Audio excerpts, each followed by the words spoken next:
Good day, everyone. My name is Maria Daniela Rain Picalara, and I am thrilled to present my journey in RE4 Church and Human Society. My advocacy focuses on ensuring that every individual lives with dignity and encouraging responsibility towards our planet and one another. Through this presentation, I will take you through the highlights of my RE4 launch page, my BAC experiences, reflections, and learnings from each module and silo. Recitation of Latran Vision and Mission.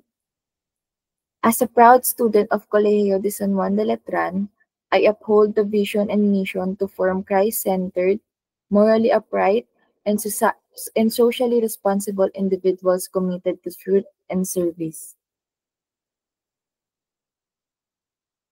BEC Introduction and Advocacy. I am part of the Basic Ecclesial Community or BEC, Servants of the Hungry, with Saint Martin de Porres as our patron saint. Our BEC is composed of Francesca Landicho, our father, Kayla Esteves, our BEC mother, myself as Sister 1, Carla Eunice Rojas as Sister 2, our brothers, Jenel Santos, Caitlin Macapagal, and Micaela Ann Rugas. Our advocacy is centered on serving the poor and vulnerable, inspired by the Catholic social teachings theme of promoting justice and human dignity. Reflection on my journey in RE4. This course has been a transformative journey where I explored the church relationship with society and embraced the Dominican charisma. RE4 learning contents or module highlights. Let's take a closer look at the 5 modules in RE4. Module 1. Understanding the Human Church and Human Society. This module provided a foundation for understanding how the Church plays a vital role in human development and societal harmony.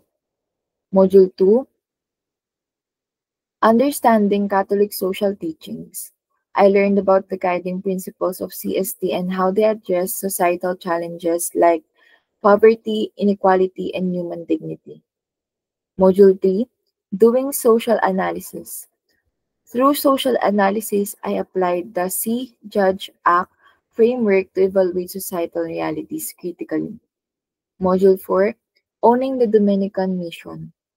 This module deepened my commitment to the Dominican pillars, prayer, study, community, and service.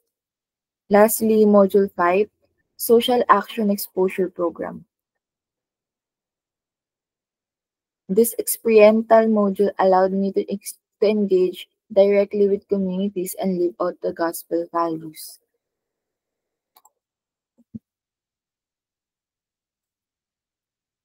RE4 Silo 1, Laudare. In this silo, I reflected on the Bible verse, Book of Matthew 5, verse 5, 13 to 16, which calls us to be the salt of the earth and the light of the world. My reflection, we are called to influence the world positively, guiding others through faith and action. Benedicere. Our BEC reflected on the Bible verse, drawing insights on how we can become light in our communities. Additionally, we highlighted 3 inspiring missionaries. First is Sister Norma Pimentel, who serves migrants and refugees. Second is Father Pedro Opeka, who builds communities for the poor. Lastly, Saint Francis Xavier, a missionary who spread Christianity across Asia.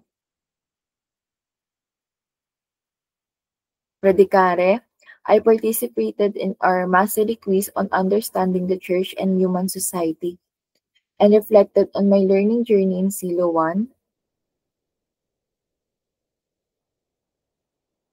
Next.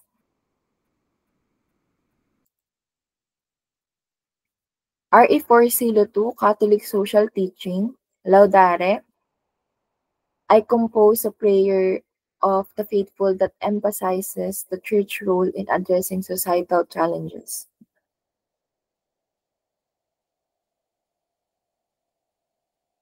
Benedicere, I presented the social realities in Tondo, Manila, highlighting poverty, lack of education, and housing issues.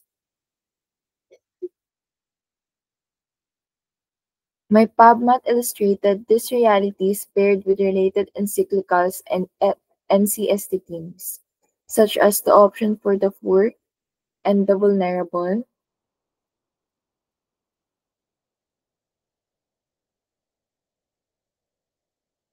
Our BEC discussed these social realities and how CST can guide us in addressing them. Predicare, I completed the mastery quiz on understanding Catholic social teachings and reflected on how this series shaped my perspective.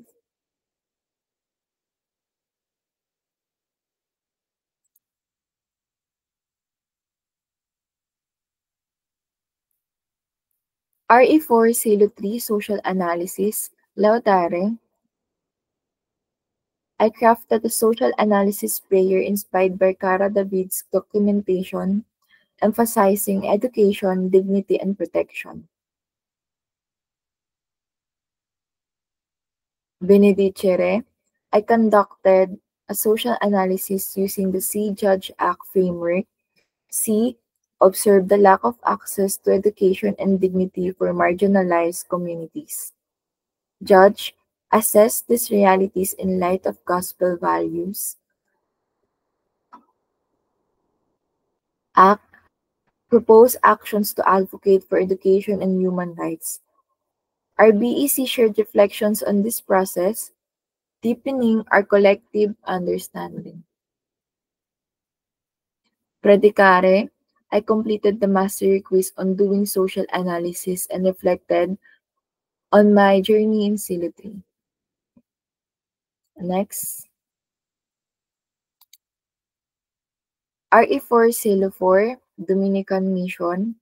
Laudare, I created the 5-point personal commitment to live out the Dominican charisma in my daily life. Benedicere, our BEC celebrated the chosen Salamancan, reflecting on their contributions on the church and society. Predicare, I participated in the mastery quiz on owning the Dominican mission and shared my personal reflection on this Silo 4. Next, Silo 5 Social Action Exposure. Laudare and Benedicere, I documented my experiences with Kawa Pilipinas during the sending of mass and social exposure. This included visits to communities affected by disasters, persons deprived of liberty. Each encounter reaffirmed my commitment to Catholic social teaching and the option for the poor and vulnerable.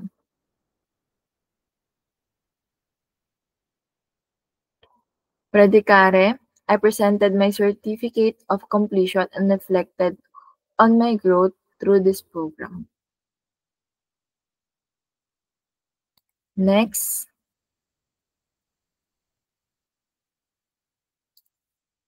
social exposure social exposure requirements. I successfully fulfilled the requirements for the social exposure program, including local checklist, sign endorsement letter, acceptance receipt, timekeeping record. Next,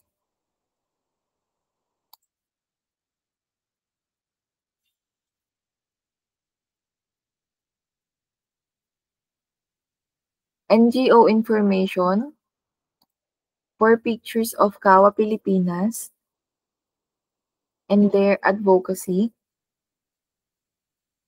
vlog of our visit in Kawa Pilipinas.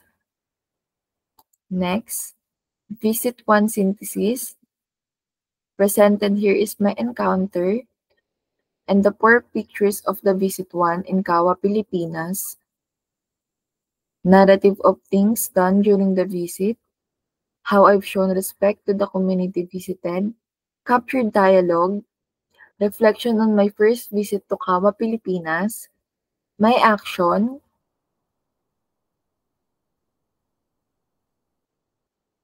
Next, visit to synthesis, my encounter, 4 pictures of visit to in Kawa, Pilipinas, narrative of things done during the visit, how I've shown respect to the community visited, captured dialogue, reflection on my second visit to Kawa, Pilipinas, lastly is my action, and the flyer.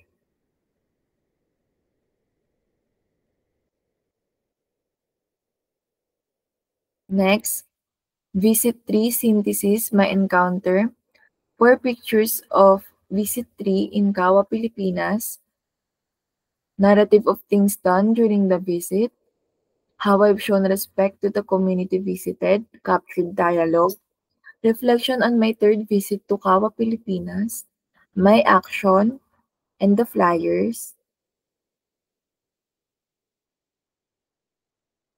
Next, visit 4 synthesis, my encounter, 4 pictures of visit 4, narrative of things done during the visit, how I've shown respect to the community visited, captured dialogue, reflection on my last visit to Kawa, Pilipinas, my action, and the flyers. Next is the final synthesis. In my final synthesis, I applied see, judge, judge, act, to analyze and respond to the realities of Kawa, Pilipinas. C. Observe poverty, vulnerability, and resilience in the community. Judge. Reflected on these realities using CST principles. Act. Volunteered to serve, advocating for systematic change and solidarity.